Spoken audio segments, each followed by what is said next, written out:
Prosperity in Black America. What will this require? Is Black business prospering? Are we reaching women and minority-owned businesses? How do we achieve earning parity for wealth for our families?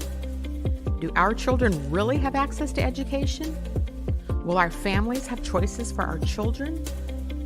Prison pipelines, mass incarceration, tearing our families apart. A healthcare system not accessible to the masses. The disproportionate termination of Black women from corporate America.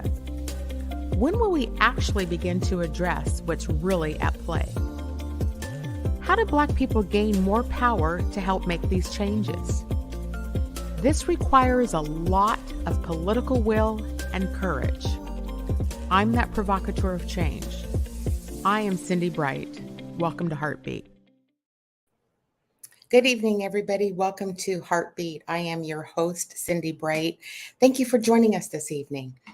Hey, last week's show was interesting and good, and I wanted to kind of reach back to that for a second because last week we had one of our viewers who made an interesting comment in our comment section, and she said something to the effect of, why don't we as Black women, or we should be speaking out more about issues? And I remember responding something to the effect of, yes, but it comes at a cost.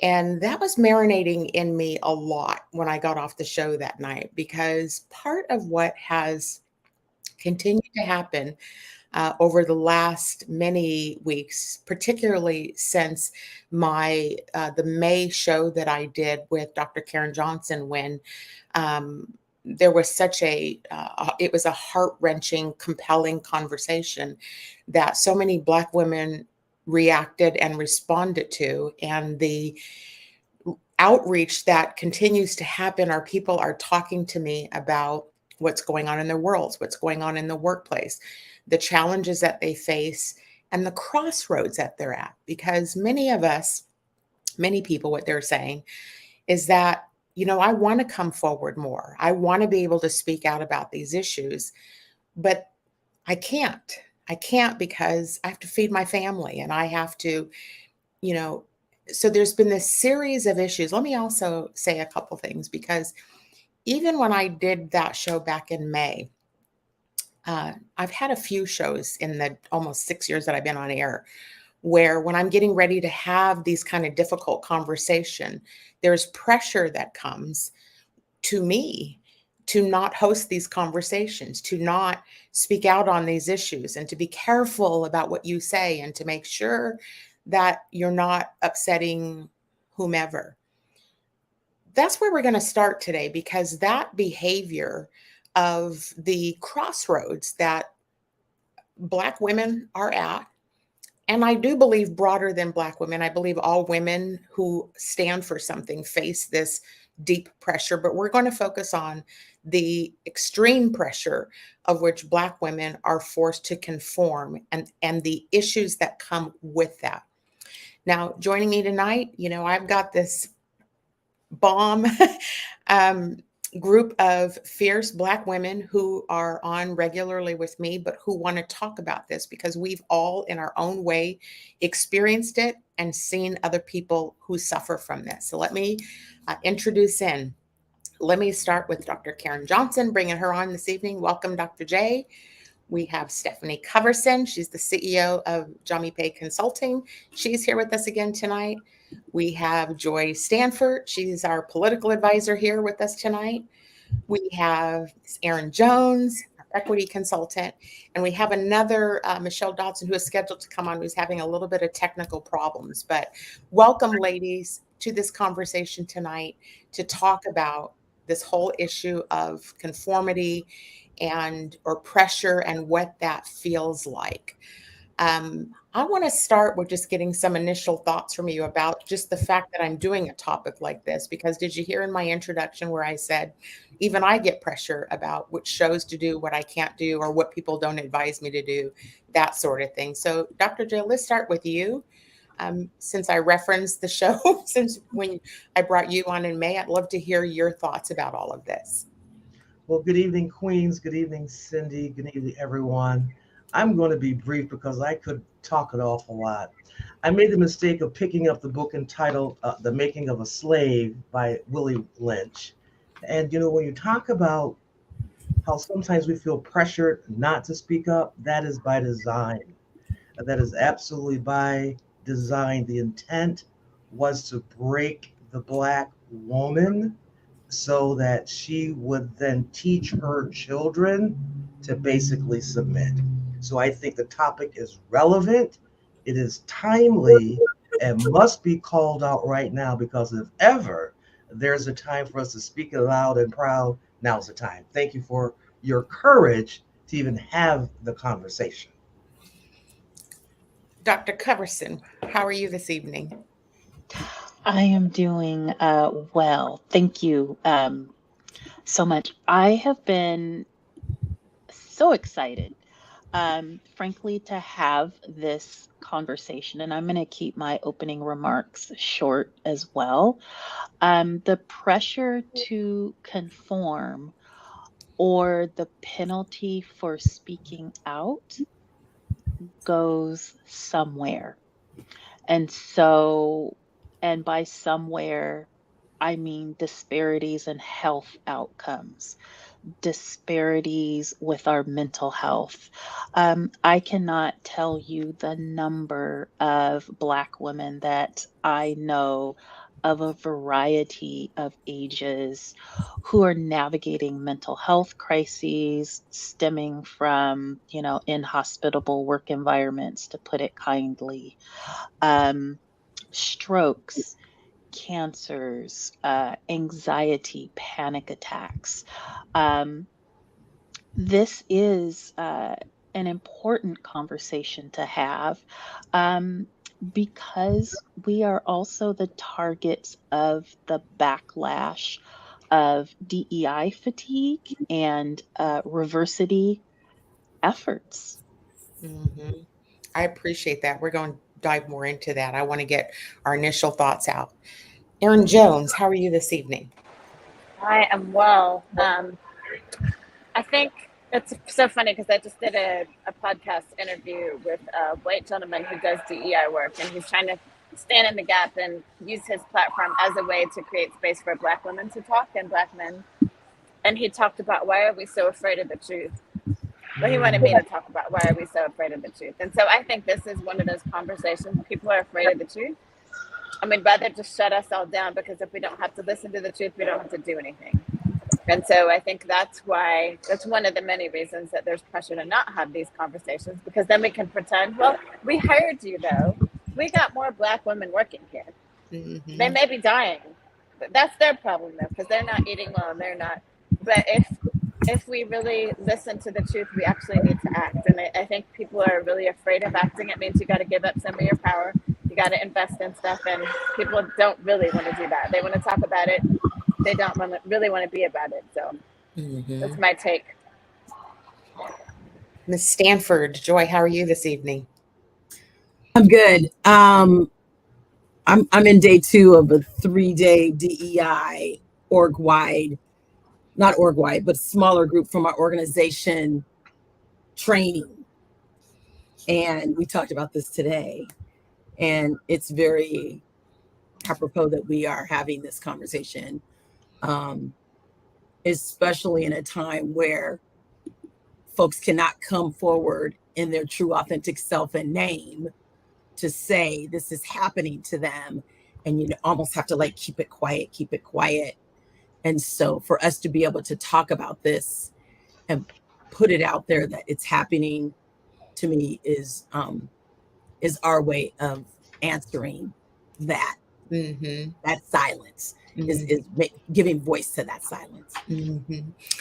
Yes. So interesting. You're working for an organization that is still focused on DEI. Do the rest of you have observations about organizations, who is and who is not? Let's just talk about in Washington State. I know they're not in Florida, but do we have a lens on here who's still participating and eager to do this work, and how is that going? I think 4 of us kind of work in that space. Well, all 5 of us do, I guess, in that space a little bit. Thoughts or observations about that? Dr. Coverson, do you have some thoughts about it?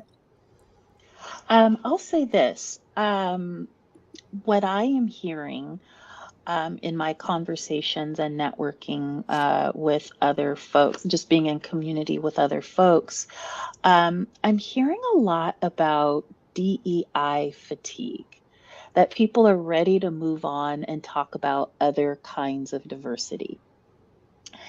And this statement to me is really about the discomfort around authentic conversations around race and racism.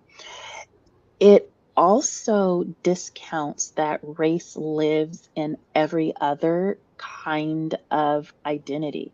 So are uh, uh, there are POC folks who also have disabilities. There are POC folks, BIPOC folks, Black folks in the LGBTQ community. So every single one of these other marginalized identities here in the US, there's an element like race exists in those spaces too.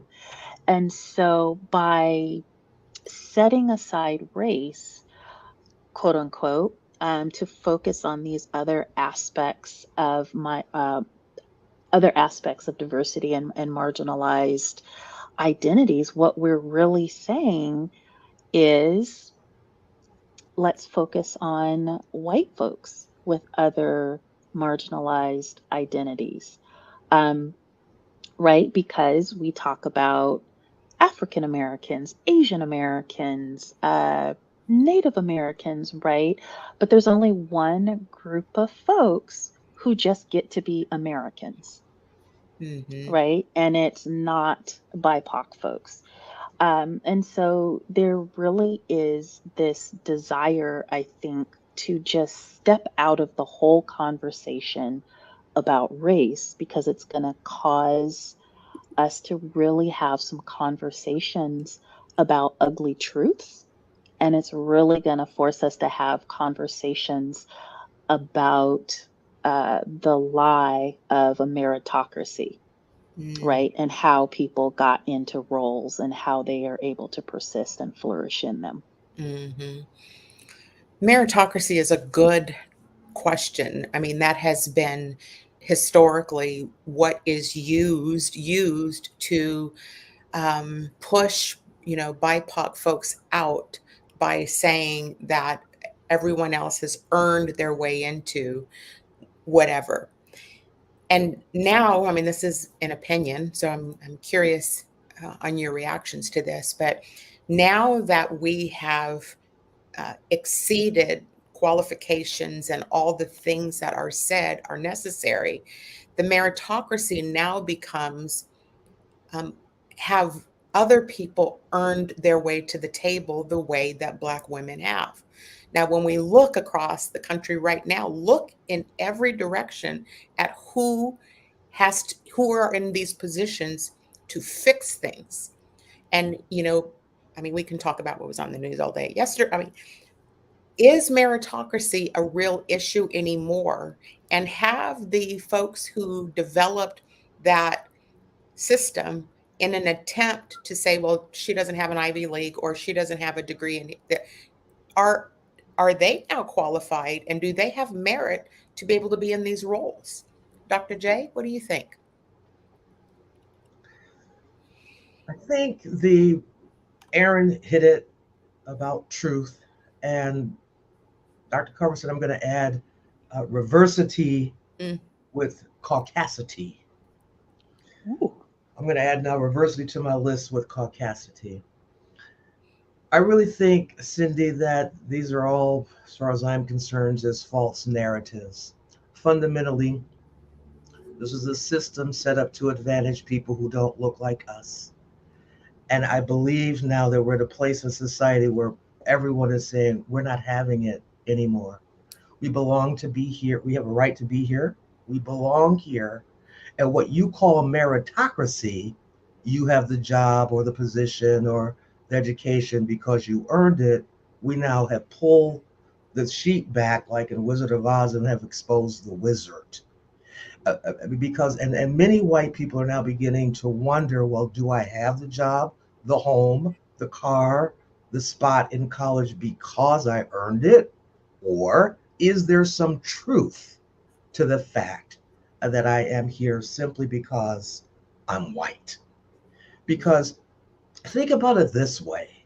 How would you feel if all you really have going for you is skin color, something over which we had no input?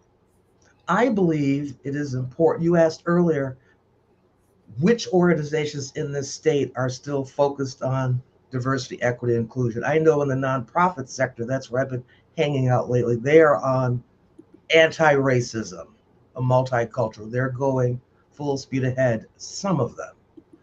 Um, but yeah, I think meritocracy is absolutely important because you see, that's the excuse, that's the reason that's held up against all the data that's indicating no, what's really going on here is systemic racism.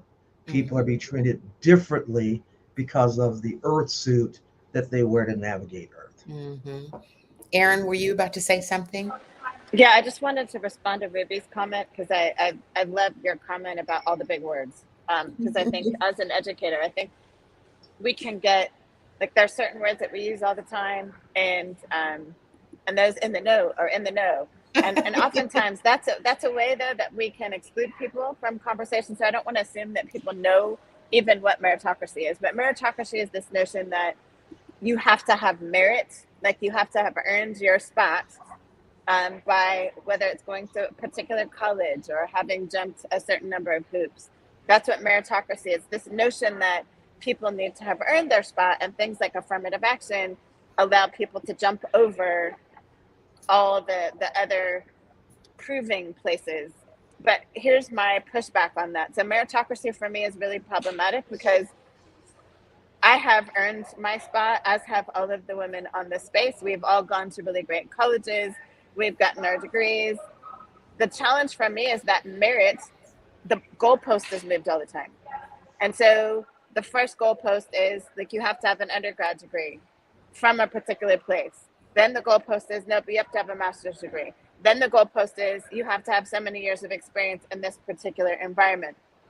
Where if we weren't invited into that environment, we couldn't even get experience in that environment in order to. So I think my challenge is we are all of us on this call, and so many other Black women are really qualified. Like we have all the qualifications, but the goalpost keeps being moved. Mm-hmm. And so they can continue to say, well, you don't have merit in this way, but it's the shell game, right? And that mm-hmm. is my problem with meritocracy is we have plenty of brilliant Black and brown people who may not have gone to Harvard and Yale and Stanford, but are still incredibly brilliant and have done a lot of things to demonstrate their brilliance, but we want to move the goalposts to say they're not enough. Mm-hmm. Absolutely. And there's a very small, getting real about sort of Ivy League schools, there are very few organizations that require folks to have a degree from an Ivy League, right?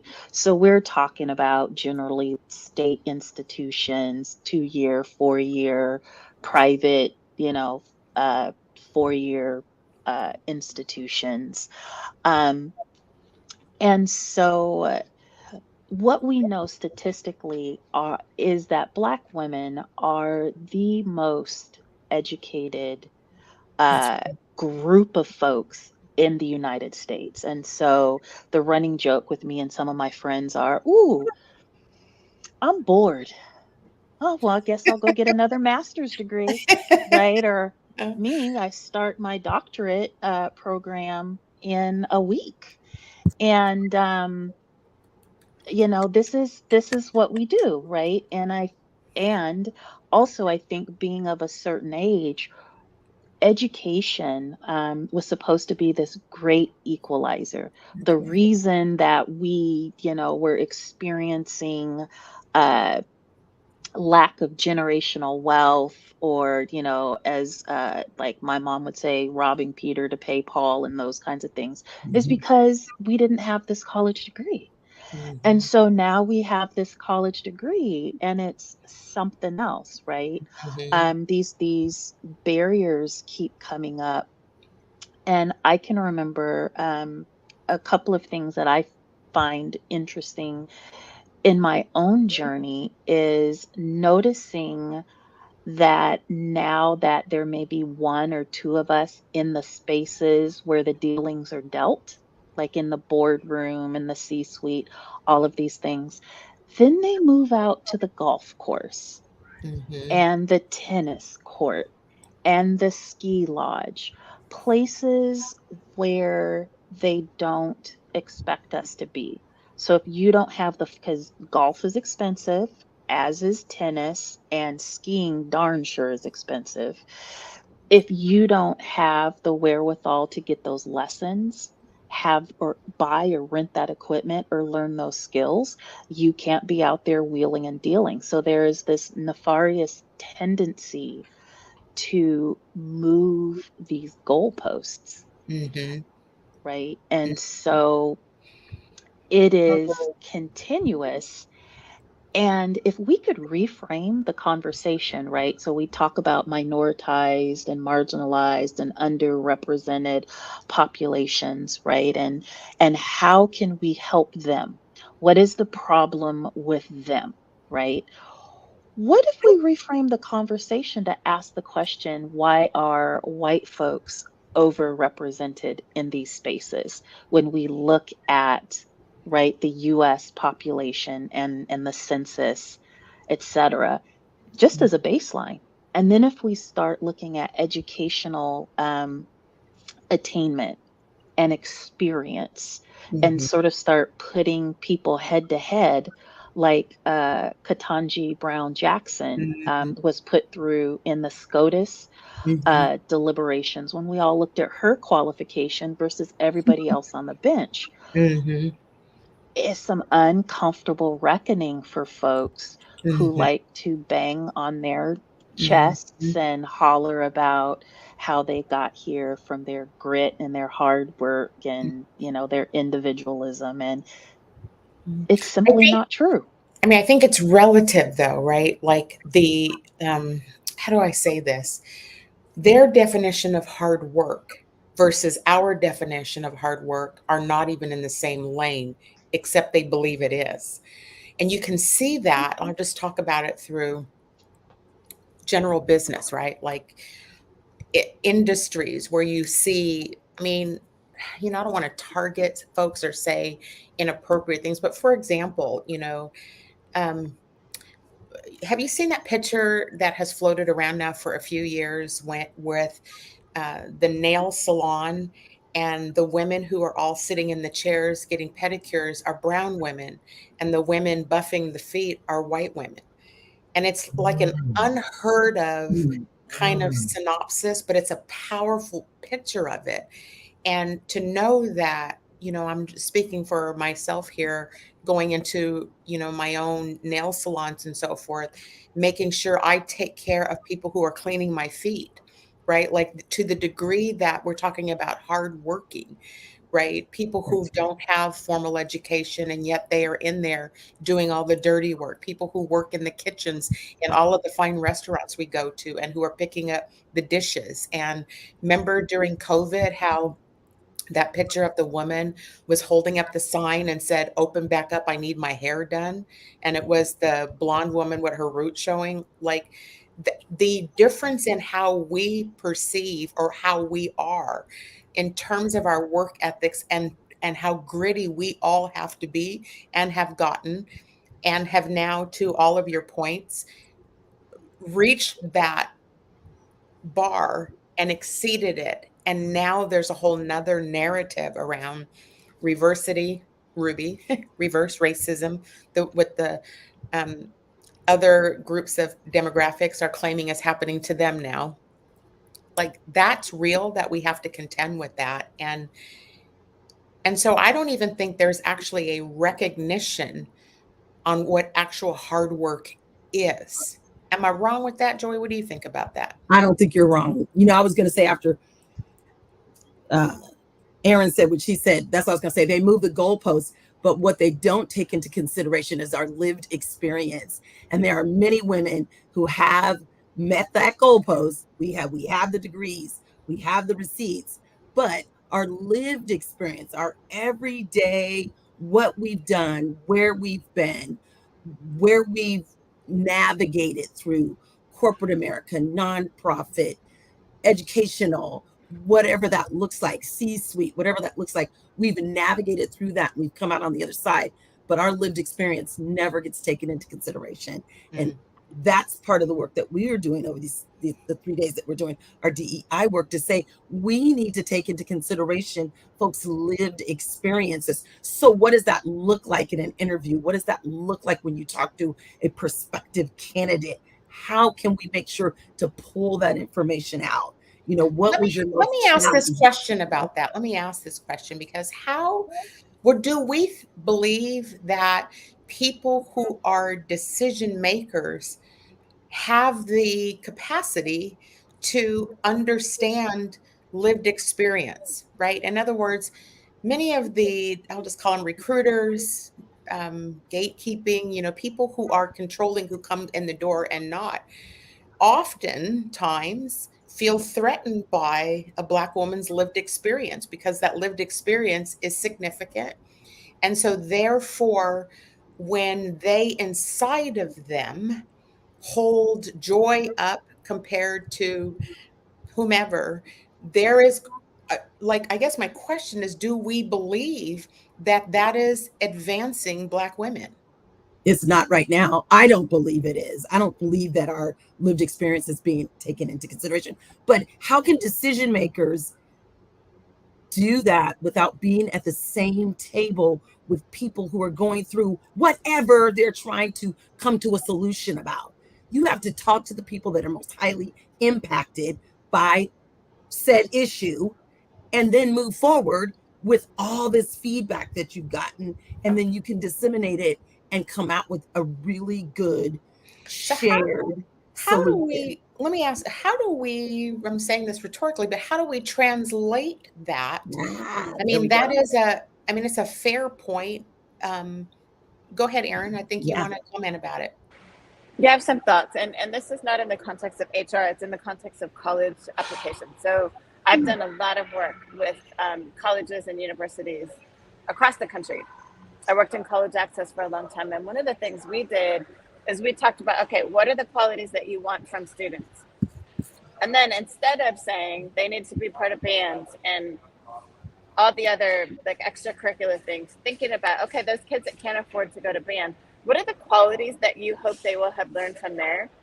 Here's a list of other things they may be doing, like taking care of younger siblings, cooking for their families, paying bills because their parents don't speak English. They are multilingual. And so we worked with a number of admissions officers to list, here are the qualities that we want, and then here's how those qualities could match up in different kinds of experiences that are not your traditional. And I could see something like that with HR. Like, what are the qualities that we actually want? Here's ways that you could prove, and in education right now, it's really called standards-based grading. Is instead of you have to do these projects, it's you have to demonstrate these competencies. And really being competency-based, you could demonstrate that with a degree, but you could also demonstrate that with starting your own business, or you have founded something, or there's just a lot of, so I think getting to competency-based admissions in college, but also with HR is a way, I think, but it requires, to your point, Cindi, it requires having other people at the table. So today I had a meeting with some folks that Dr. J knows really well, and we talked about HR today. And one of the conversations we had about HR was, you have to have people who are closest to the ground at the table to talk about this stuff. It can't be all of y'all that have always been up here, because what you're going to do is you're going to make decisions based on your own lived experience, and your own lived experience doesn't match the experience of the people that you say you want in the room. So if you want those people in the room, they need to be sitting at the table informing the process. People who are right on the ground with the lived experience. Absolutely. So then are we back to how I opened the show about crossroads. Like, are we at a crossroads about like what you all were describing? Um, is I mean, respectfully, I mean, I heard all this stuff and I'm a former HR. I've heard it 20 years ago, right? The same conversations were happening then about lived experience and how do we blah, blah, blah, blah, blah. But at the end of the day, we're still navigating in a space where we are not designed to be. And so the question, I guess, this is what, after it was, since Ruby's watching today, Ruby's comment last week about, we should be speaking out more about these issues and the cost of even this. Will this change things? Or should we as Black women be doing something different right now? And if so, what does that look like? Like, I don't know, Dr. J, what do you think about when I say something like that? I think about what I heard from Dr. Stefani. We need to change the narrative. What someone just said about the shoe not fitting. I believe at this crossroad, we get behind me as a picture of Michele Obama and other Black women who basically said, no, we belong here. That's right. We're not trying to fit in. We are here to be ourselves in this democracy, in this society. And I really believe that we must continue to move forward, to speak up and show up and do what's best, because this isn't working for anyone. Stephanie said that the silence goes somewhere. Heart attacks, arthritis, diabetes. Cancer. I would submit, when our foremothers were not able to nurse their babies because they had to be wet nurses for the slave owners' wives, that's a major bonding and nurturing was destroyed then, that we're dealing with now. And I believe we are the ones that carry the light, the love we've been through, and we still show up. And I think it is time to change the narrative. I do believe it is time to do different things at this crossroad, because if we continue the path that we're on, we're going to get the same that we've gotten, maybe even worse, because we're dying. Even nature is saying, okay, human beings, we've had enough of you. We're going to shut down the biology system. We're going to make it so hot you can't breathe. We're going to have earthquakes and fires. Could you please get rid of the hatred in your heart? And I believe if we continue to show up with truth and love and answers, demonstrating that we do have the answers, we will do it. And I believe that we need to do this by demonstrating it. As a minister, we're taught it's best just to preach the love of my Creator without using the Bible. Do it by how you live. Let us be the hands and the feet to begin to just show up and do what we know to do. And there I will think the consequences or not. You talked about pivoting weeks ago. Should Black women pivot? The answer is absolutely. We have to pivot out of the silence, out of the complicity, out of the template, out of the standards, because the fitting in has gotten us the McKinsey report that Dr. Stefani talked about last week. Unemployed, over-disciplined, fired. I mean, we've paid the price. We've met every goal post, and still we're having this conversation today. This is not acceptable to me. This is not acceptable to our babies. This is unacceptable. And yes, I believe it is time for us to stand up, show up, be the queens that we are, begin to start rebuilding society, saying, as Erin just said, with everyone else who's also saying, I belong here too. My voice matters. Let us lead the charge. I think the consequence is what Stefani was talking about, the consequence of high blood pressure, death, cancer. That's exhaustion. That is the consequences of exhaustion. We all in this space right here, can we all say how many years we've been doing this work. We've had to navigate this lane and the lanes that we work in. It's exhaustion. Those are the consequences of what we've had to go through. So yeah. Well, let's talk about, because I was going to go there before Dr. J said this. Let's talk about the pivot. All right. The crossroads that we as Black women have been at for a minute, has required many of us, like myself, to be self-employed and staying out self-employed, because I've often said to Black women whom I coach and help, you have two choices when they come, right? These organizations are blah, blah, blah, blah, blah. And I said, being in an organization is hard. Yep. And being on my own is hard. Pick your hard. And so when you pick your hard and you choose yourself first, and you don't succumb to the pressure, again, as I stated in my opening comments, I get, pressure at sometimes to not host certain conversations. And I've had money and business taken away from me because I didn't conform. Yeah.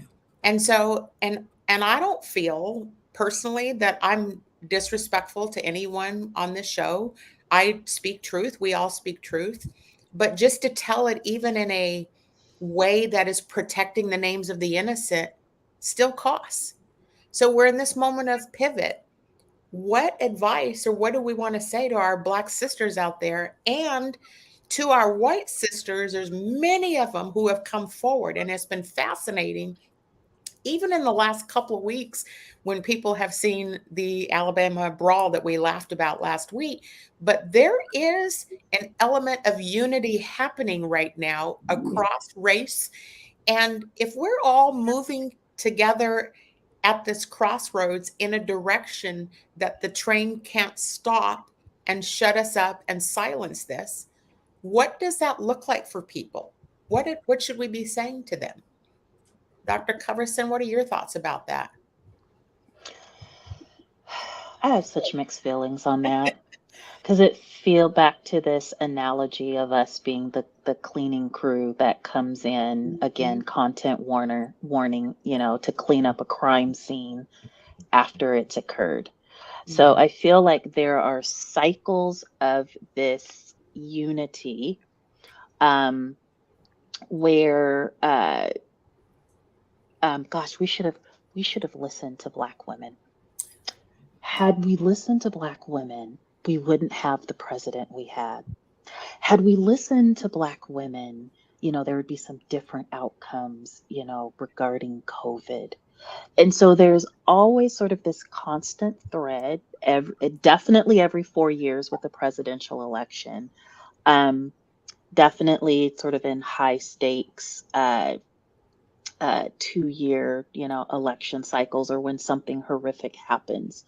But there's not the follow through to actually listen to Black women, right? So I have read in multiple, insights and analyses that we are the canary. Black women are the canary in the coal mine. So like when, something is coming down, we tend to be impacted by it first. And I forget who said, when they catch a cold, we catch the flu, right? So this idea that like, this is not new. This is not new. So I think the first thing is accountability, right? So you say you want to be an ally. This is what allyship looks like. Yeah. Right. And so it's not saying, oh, we should have listened to you. Okay, fix it. And then back to business as usual. Or, oh, we should have listened to you. Okay, now go out and campaign and, do souls to the polls and sort of. We're going to talk about that next week. So give away next week's topic. Oh, sorry. But yeah, I struggle with, the authenticity and stick-to-iveness of the coalition building, because sometimes it feels like there's not a shared desire for liberation of everyone, but rather supporting the liberation of removing certain people's shackles so that they can go sit at the table and mete Right. out the oppression. Miss Jones, I can read you as well now. What thoughts were going through your head as Dr. Coverson was talking? Well, I think the challenge is that allies are often only allies to pat themselves on the back because it feels good, right? So I think there are different kinds of allies, and I think it's really in vogue to be an ally. But then when it costs you something, like this is the thing that I've been saying since George Floyd. Having been a basketball player for so long, I actually don't need any cheerleaders on the sidelines anymore. I don't need people cheering me on from the sidelines. Go, Erin Jones, go do that thing. I actually need you to be on my team on the court, checking, taking a screen, getting bloody, getting sweaty, running sprints with me. Like, that's what I need right now. And so if you're not willing to do that, if you just want to cheer me, I actually don't need you. And I actually don't really want you because you're a distraction to me now. Because often you're cheering the wrong stuff too. You're not even cheering for the right thing. And so we actually don't need, and one of the things I've been telling everyone that I do training for in every keynote is stop calling yourself an ally. If you really are an ally, the people will call you that. The people will call you that. So stop taking on that name for yourself.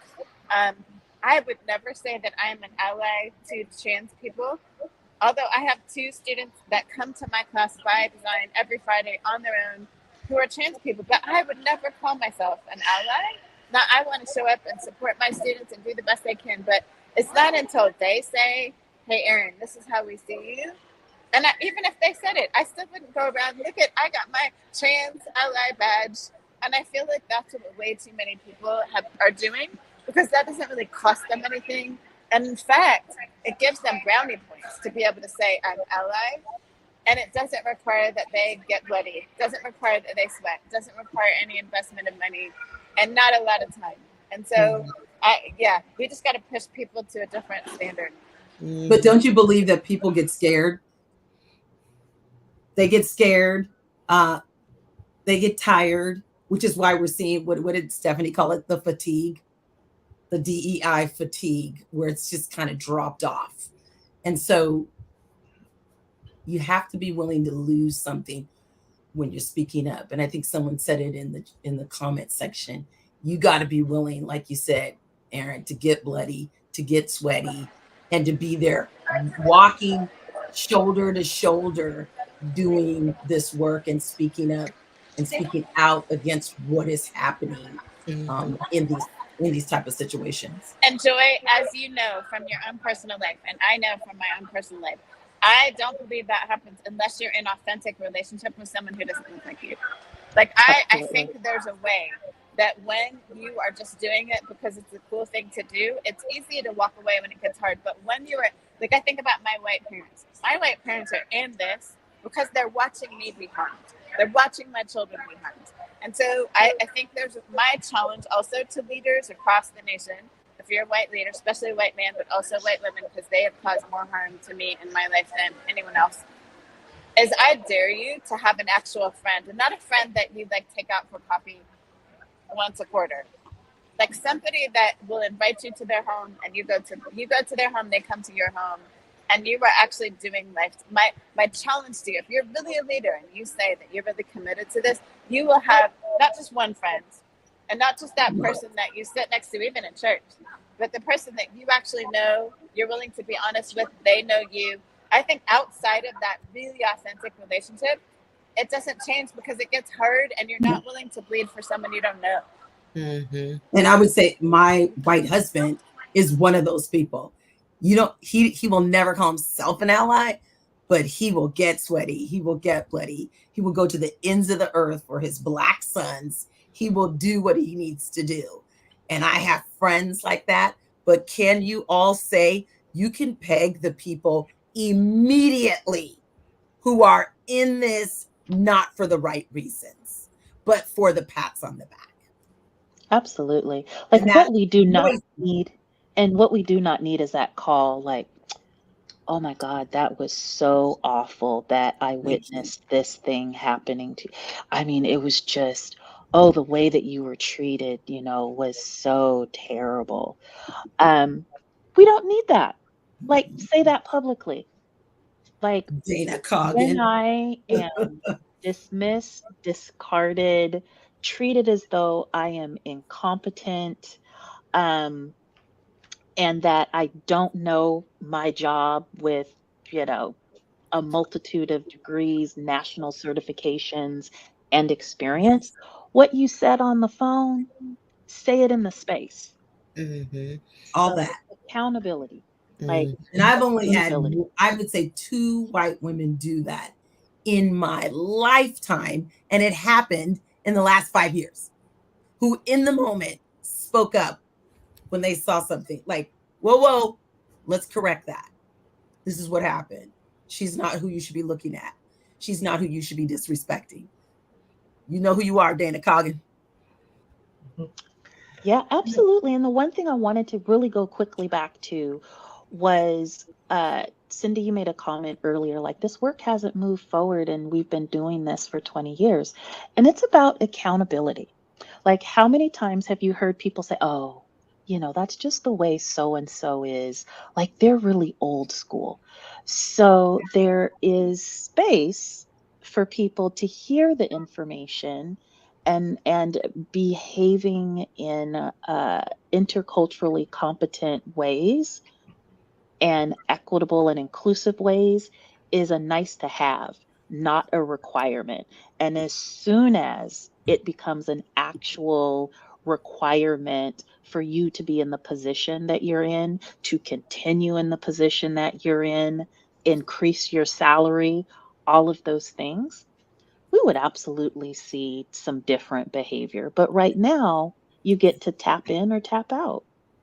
Mm-hmm. When it's most comfortable for you.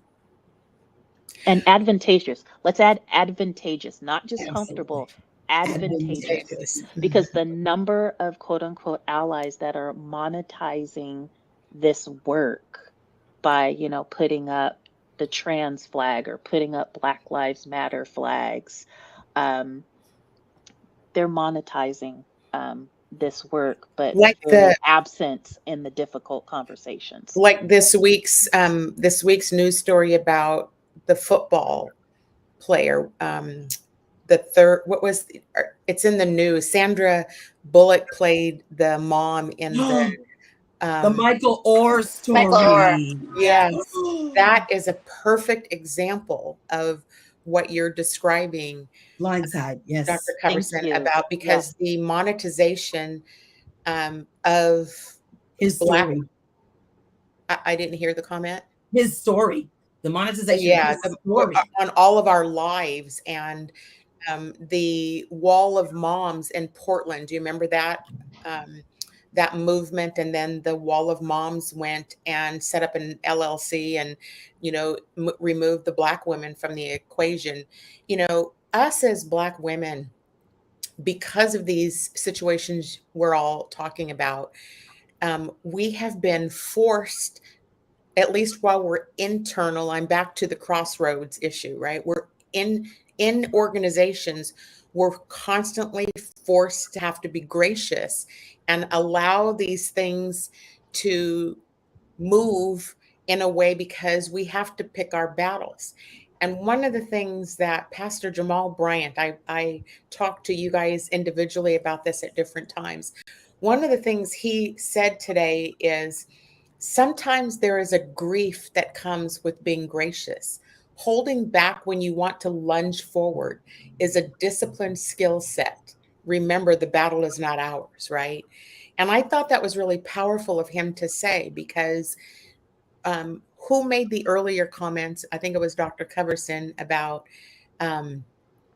the health issues and the things that are inside of us, because we have to extend grace to people who are in our face, disrespecting us, dismissing us, while we show our resumes and credentials that are more times than not exceed the people who are harming us. Yeah. This is a real crossroads we're at, because right, Dr. J, what do you want to say about that? Yeah, listening to what everyone has said, I'm reminded about, I was rereading your book, The Color of Courage, and Viola Davis's book, Finding Me. And then just listening to everyone at this crossroad, the way I see it, for the way it's landing on me, is we have a choice to either go back and rediscover who we are, or to continue the lie. And the reason why I say that is because DEI, diversity, equity, inclusion, I don't even want to talk about those words. Any of this, for me, it's life. I show up in this suit every single day and deal with, they're not microaggressions, it's just straight up disrespect and aggression every single day. I want to welcome in. Let me welcome in Michele Dotson really quick. She was having a lot of technical issues, and bless your heart, you got signed on, Michele. Thank you for being here with us tonight in the last few minutes. Glad to be here. Welcome. Were you picking up some of the conversation we were getting at? Yes, and agree wholeheartedly. I think the thing that resonates with me is about staying in our authenticity and truth.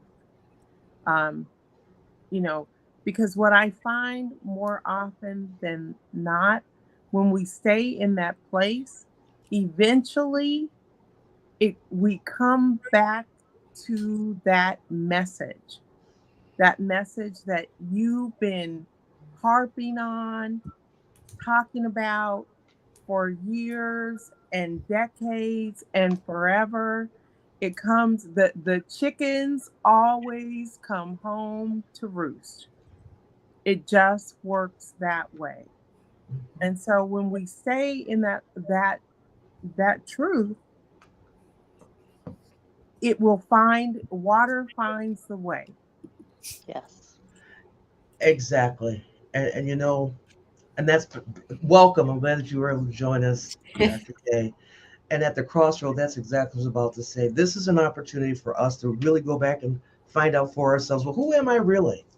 And the next question, what is my purpose here on earth? Yes. And how am I going to relate in this context towards society? Because, really it's our responsibility to teach people how to relate to us, not for us to conform to them. And finally, what legacy am I going to leave? But we can't leave a legacy unless and until we live it.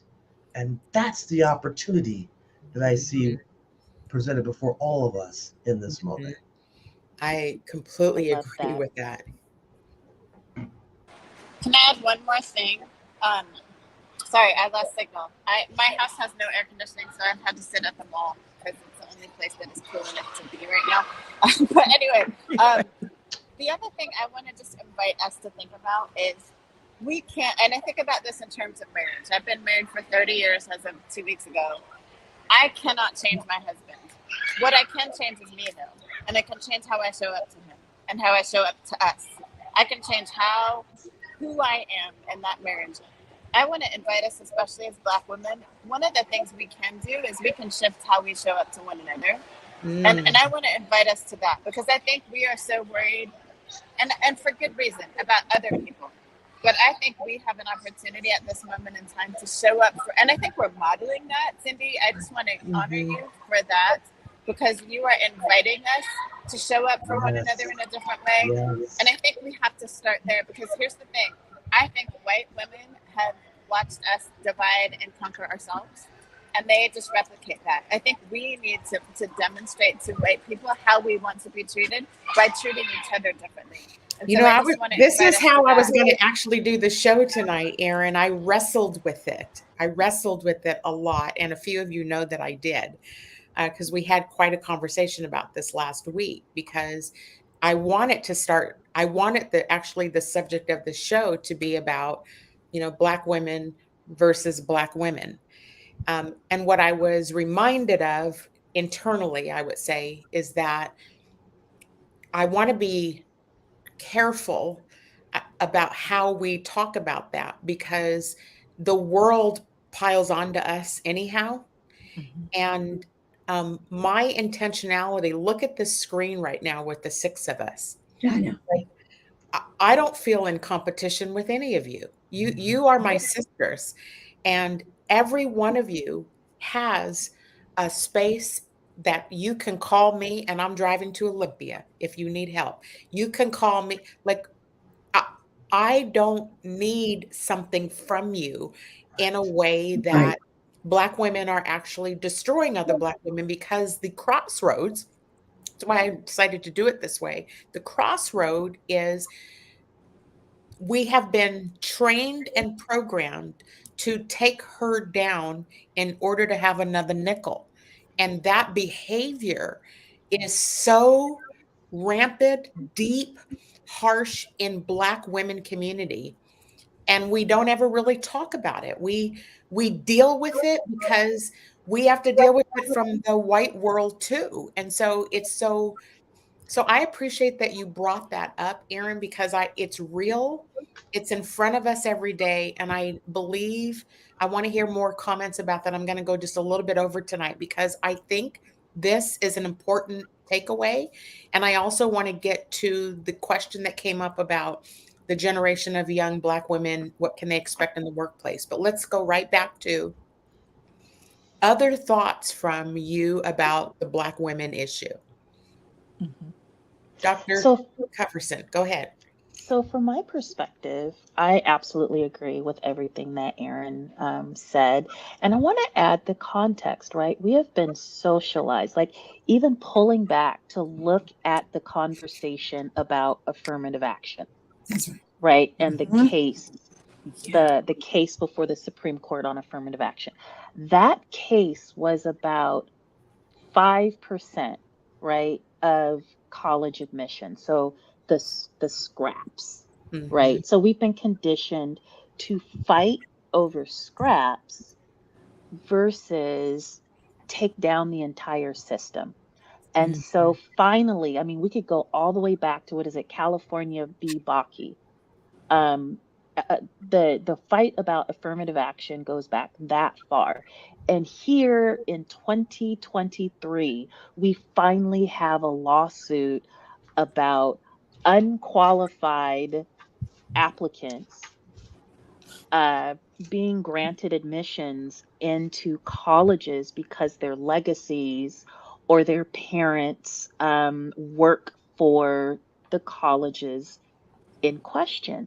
And who are those folks? Predominantly white, right? Because those spaces were not created for us. We actually were denied access to those spaces, hence the birth of HBCUs, right? So when we talk about this idea of scarcity and the scraps, like we have, and I also think some of it is epigenetic, right? When you think about, for example, in the period of enslavement and human trafficking and the predatory, violent behavior that was a transatlantic slave trade, in order to avoid revolts, right?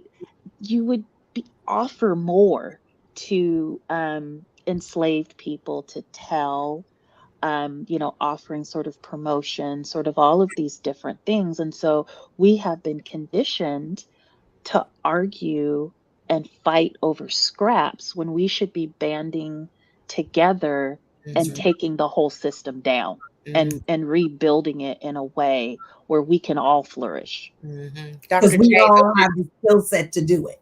We have the skill set and the lived experience to do exactly that. Dr. J, I saw your finger, so I know when she talked about rebuilding society, that is right up your lane. You've been saying that at the mountaintop. Well, and I'm not going to belabor because I know that others want to speak. However, right now, our instructions come from the movie entitled Woman King. I only watched that because of reading Viola Davis's story. And they were one of the African nations who were selling Africans into slavery. And she decided, no, we're not going to have this, and said no to the king. and went to take down that slave trade spot. And there were those who joined her, but she was there with a group of women who came together to provide protection and safety, and in this case, leadership for their country. Mm-hmm. And she decided, oh, no, we can make money some other way. Mm-hmm. We're not going to make it off the backs That's right. and the lives of our brothers and sisters. Mm-hmm. And I believe that we have an opportunity to do just that and rebuild society by saying no to the no. That's right. No to what is, reframe the narrative, and come together, because this is an abundance mentality. There is more than enough, and we do need each and every person to show up before they die. That's why knowing who we are, what our purpose is, how we're going to relate, and what legacy we're going to live is so important. Mm-hmm. Woman King. That Woman was King. my recommendation. Woman King. Mm-hmm. Mm-hmm. I do. I want to hold on to this moment, because this moment is the power in this show today, right? This moment with 6 Black women sitting here and an audience that's actually diverse, because I'm looking at some of the comments and recognize some of the names. The people who want to come hear what we have to say, who want to learn from what does this look like for us, and what is it we all need to do collectively. Now, if I'm in some closing things, I want to ask a closing question for all of us, which is, what is it that we say, do, let me just say, we know who many of the people are here in the Seattle area. There are definitely pockets of groups of Black people, Black women, and some let us in their circles and some don't let us in their circles. I would almost say it's kind of predictable on some levels about when certain things happen, how certain people are going to respond to it. I've tended to stay away from a lot of that. I mean, a lot of people don't see me, I'm not at the polo party, or I'm not at these different things, because I don't have the desire to get into any messy conversations with people. Like, that happens, often, where somebody wants to snidely say something about another Black woman and I just won't bite. What do we want to say to other Black women out there who are facing, whether they're conscious of it or not, the need to conform and the feeling of their feelings of insecurity or threat when another Black woman is present or forward or qualified or more qualified? What do we do about that? Because collectively, to move this mountain that we will be talking more about next week, this whole next political mountain we're in, we can't afford to be separate. We have to look out for each other in this process. There's just no ifs, ands, or buts about it. What is it we want to say? Erin, what is on your heart about that as I'm saying this? So I have a couple things. I think we have to model fully embracing who we are. I was just talking to some people today about that I wear my hair this way on purpose. I walk tall and all 6 feet of me. I have big, not bright nails today because my son got married with black and rose gold. So we got black and rose gold nails. But I wear big nails and usually big jewelry. I just came from the gym, so I don't have that on. But I walk in my fullness as a way to say to the world, this is who I am. And I just embrace fully who I am. And either you take it or you don't. And I refuse now to conform and to contort myself and to make myself smaller. So I think we have to model, like, who am I fully? Second thing that I want to invite us to is I think we have to model with one another how we want to be treated by other people. I think that those are 2 things that we can control, is how do I show up, me, and then 2, how do I show up to you? And how do I invite you to show up to me? Michele, what's on your heart? I just think that momentum picks up steam. Mhm. And Yeah. that there's enough work to be done with the people who want to be in this space. The burdens that those who have insecurities, that are holding whatever burdens they're holding, that's a lot of work. And all I can do is pray for them and send them positive energy and light. But I can't fix them. I can't fix me most of the time. Mhm. So that's it. I want people in my orbit that see abundance, that see a path, that are willing not to fight back, but as I said to you, Cindi, to fight forward. We Mhm. need to be fighting forward. Mhm. And so, with that being said, I think it's very important for us to hold the light. Now, if they're drawn moths to a flame, if they're drawn here, great, we can work with that. But if they're not, then we have to let them go their Mhm. way. Mhm. Thank you for that. Because there's other generations that are coming up that we need to be passing the baton to, that Yep. need our mentorship. And that's who we need to be modeling for. Correct. Thank you for that. Joy, quickly. Invite us all in, include us. I, like you, I'm not a part of those circles because I feel like we're better together. It sounds cliche, but I'm going to say it. We're better together. And guess what? We're better and stronger and more powerful as a whole, as many, not as one person who, or a few people that think they can singularly have a solution to something. So, because there is depth of learning here in this space right here, these 6 Black women, depth of learning, depth of lived experience. Invite us in, include us. Yep. Dr. Coverson.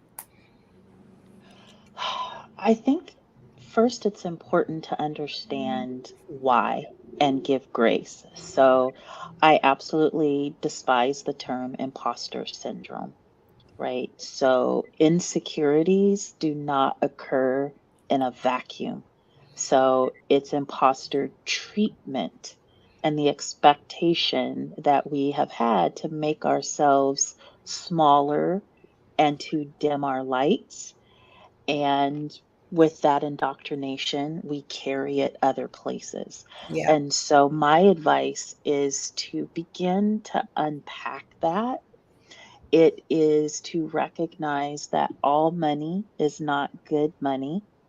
All conversations are not necessary conversations. Mhm. Um, and all thoughts are not the ones that you should allow to stay inside your head.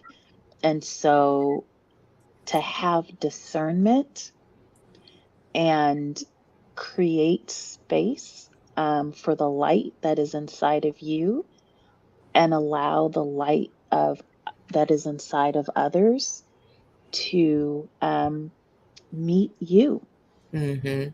right? This system and these processes and the experiences that we are having survive because of the division Mhm. and the basic conversations. And I mean, don't get me wrong, like I find some of it entertaining. Like I'm gonna be the first to check out Usher's video with Kiki Palmer when it drops. So, yes, there are some fun, lighthearted, kind of stuff like that. But also, this is a time to be serious and to speak our intentions out because our words are powerful and they matter. Thank you for that. Dr. J. In addition to everything that I've heard from my sister queens, I'm just reminded that hurting people hurt people. And we're looking at generational behavior based on fear, envy, and distrust. So what I would say in response to your question is, I see you, I love you, and I love you enough to leave you alone if that's how you choose to show up. Because right now, we're going with the goers.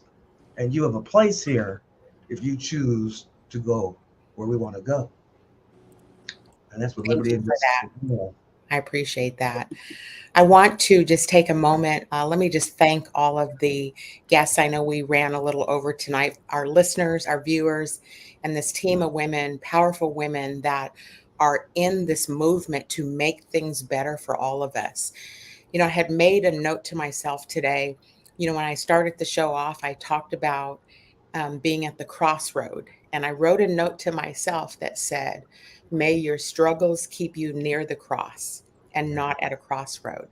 And I think the power of allowing the divine order for which this moment is here, not it is here. If you're not paying attention to everything that's going on across this country and who is being activated, ascended, and elevated into positions that we need to be in to make things change, I invite all of our sisters out here to join this movement for better.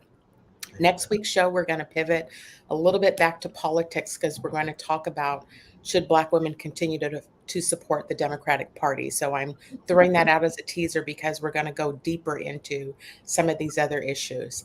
I appreciate everybody who joined tonight. Have a wonderful week. We will talk with you all soon. Take care. Half that up in sacks, I favor black businesses. Assuming I'm rooting for everybody that's black. Yeah. Yeah.